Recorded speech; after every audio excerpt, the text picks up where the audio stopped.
I think that's dependent on your medical situation too. So you have to look at everything as a whole.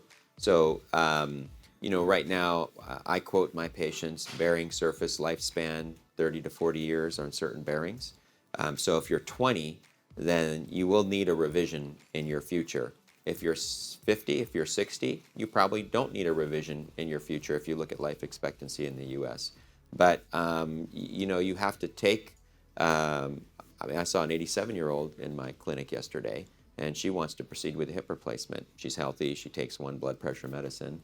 I mean, that's it. So you have to look at the overall picture. If you're healthy and you're able to have the surgery, and you feel like that this is the right decision for you, and you can't function anymore, then you can proceed with surgery. But it's a discussion you have to have with your physician, your primary care, your surgeon. I mean, it's not.